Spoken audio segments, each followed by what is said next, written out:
Hi, everyone. Hi there. Franz is still dealing with his take on what it means to be outside the camp with Jesus. This is page 700 of In Search of Christian Freedom. He says, what has been said, both here and throughout this book, is not an advocating of hermit-like isolationism. We all need to be related to others. We have an inner consciousness of this.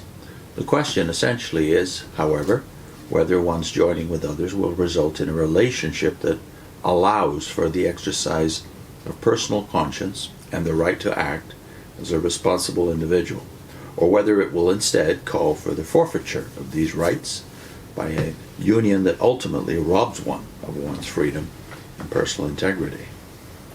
In my own case, I have no wish to subscribe to membership in any denomination. This is not due to an unwillingness to fraternize with people, or to an exaggerated concern for independence, nor is it because of any sense of smug self-sufficiency, or a pharisaical unwillingness to risk being contaminated through association with those whose beliefs include some I view as in error. On the whole, I feel that I am perhaps less inclined to be judgmental toward denominational members than they often are toward one another, interdenominationally. My feeling of openness is not toward the systems to which persons are attached, but towards them as people. My remaining free from denominational ties, then, is not reflective of a purely negative or pessimistic outlook, but is primarily due to positive factors. It is because I believe it is possible to be of greater service, better service, to God, to Christ, and to my fellow man by not linking myself to some system, whether a single denomination or the multi-denominational religious establishment as a whole. I honestly consider that as more of an encumbrance than an improvement. Arguments that more can be done by being part of a system than separate from it do not convince me. The scriptural record shows that the prophets operated essentially outside the system. John the Baptist did, Christ himself did, and I do not believe that among Christians in apostolic times there was anything resembling today's religious establishment or system. The power of God and His Son surely surpasses whatever derived power one might gain through organizational membership, even though the organization might be, as some religious organizations are, mammoth in size. I think that kind of power is largely illusory, for it carries with it its own limiting and restrictive conditions as requirements for membership, preconditions that weaken rather than strengthen the individual as a person. And I believe that it is what we are as persons that will ultimately mean the most in our efforts to be of benefit to others. In my present circumstances, I appreciate feeling completely free to express an interest in any and all persons, of any denomination or of none, without being predisposed in favor of some versus others, and without them feeling that I am seeking to advance the interests of some denomination. There is no question that the majority of my contacts are with persons who either were or yet are affiliated with Jehovah's Witnesses. Yet this is not due to any lesser interest in other persons. It is simply the natural way things have worked out. There is where most communications have come from, and as also most expressions of need. I do recognize, of course, that I can perhaps be of greater service to persons who are or have been witnesses, since my background equips me to understand their circumstances and viewpoints more clearly than I could those of a different background. My wife and I have, however, invited various couples among our neighbors to our home for a meal, people of differing denominational backgrounds, so as to get better acquainted. And in every case, our conversations included spiritual subjects, not because we contrived to introduce them, but because of our neighbor's normal interest in them.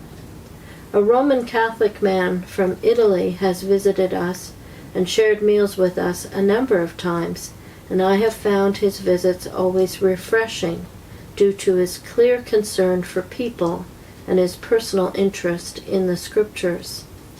I feel myself at the service of any of these persons, and believe that any of them, on feeling the need, would feel free to call upon me for whatever assistance I might be able to give them in a spiritual way, as well as in other matters of life. I hope to increase and widen such contacts in the years ahead. Ray also has a footnote about what he terms the judgmentalism between denominations. And the footnote reads this way: Protestantism, as an example, generally divides itself along a wide variety of lines: evangelical, reformed, charismatic, fundamentalist, liberal, and so on. While within each of these broad divisions there are dozens of denominational lines producing further separation. Whatever unity is shown is often only in the form of token expressions. Competitiveness is unfortunately often more in evidence. Well, I have to disagree. In our experience, you do see competitiveness sometimes in a local setting, like a village where there's only so many older churches usually. But far more often we found in our 30 years plus now in the churches, there's a spirit of competition. I'm sorry, did I say competition? You did. There's a spirit of cooperation, I would say, more often than competitiveness.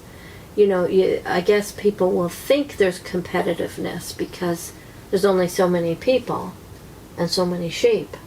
And if you have several pens, they're all going to be vying for it. I think in the majority of the cases where I've spoken to lots of ministers, they want people to get their spiritual needs taken care of. And so they're quite happy if they find a church.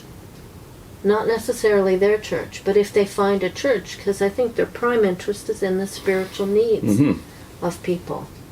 And we saw that cooperation up close in both Mississauga, a large suburb of Toronto, and in another very large suburb of Toronto, which is Brampton, which was a town on its own, really, where you've got a bunch of older churches in the downtown core, and all of them are cooperating because none of them could do the job that needs to be done to social outreach.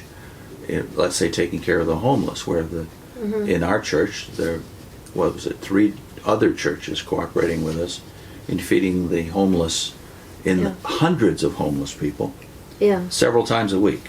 And none of those individual churches would have been able to finance or manage that operation on their own. They also, several of the churches had a joint service every summer in the park. You know, and there was no difficulty in getting everyone to come to one place and have a service together. And in our United Church experience before that, in Mississauga, the churches cooperated not only in pulpit supply, especially during the summer months, but also in outreach to the seniors' homes. That's right, because I was a church secretary, I was well aware of this. There was a lot of connectiveness among the ministers in taking care of the needs of the homeless in the area, and then the spiritual needs of people in seniors' homes, where they'd be of a variety of denominations in a senior's home, right? So they would all take turns doing a service there and providing some contact with people as they had needs within the home. And we need to say on the larger sphere as well, the churches in cooperation in the seminary system, and especially the universities, where a long tradition has gone away from the denominational seminary and towards a trans-denominational seminary, so that different denominations send their ministers to be trained in these very large institutions, again, which could only be financed if they were joint projects. And because they have basic teachings in common, they can do this. Yeah. You know, they're getting Bible training in the text of Scripture. Yeah. Well, then it doesn't really matter what denomination you're in. And generally, the bigger the institution or seminary, the better the training will be. Yeah, and one of our other, the one in Mississauga also had public exchange. I don't know if you mentioned that. So they would, when one minister went on holidays, we'd all go to the other church. Yeah. And then vice versa. You know, so they tried to cooperate in that way.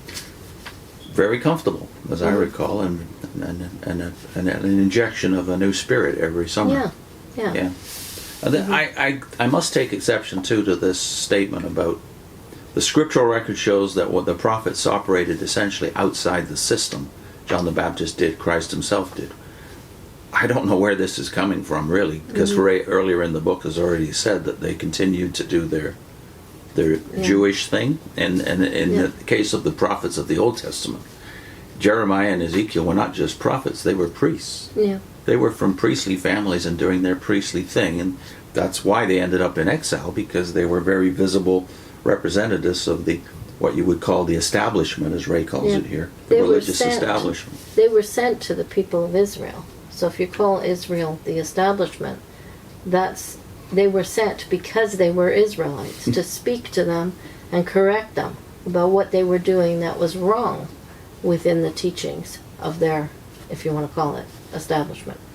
So all three of the great exile prophets, Jeremiah, Ezekiel, and Daniel, are all taken in three different phases of the exile because they're very visible figures in the religious establishment. That's as it were, Nebuchadnezzar dismantling the aristocracy of Jerusalem. So they're right in the center of Jewishness. That is God's organization, as even the Watchtower calls it.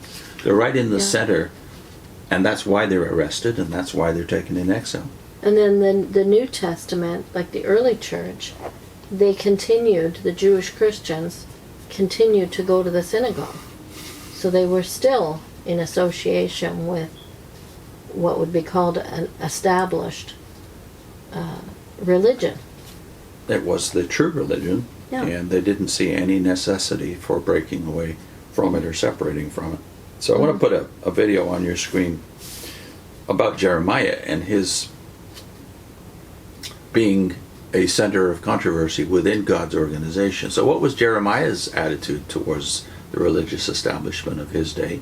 Because in Jeremiah's attitude, I think you find the attitude of all the prophets. They identify with the people. They even pray on behalf of the people, as Daniel famously did in Daniel 9. Yeah. In the prayer. So Jeremiah and God's organization is on your screen, and Ray continues his discussion of being outside the camp and the place of the house fellowship in that.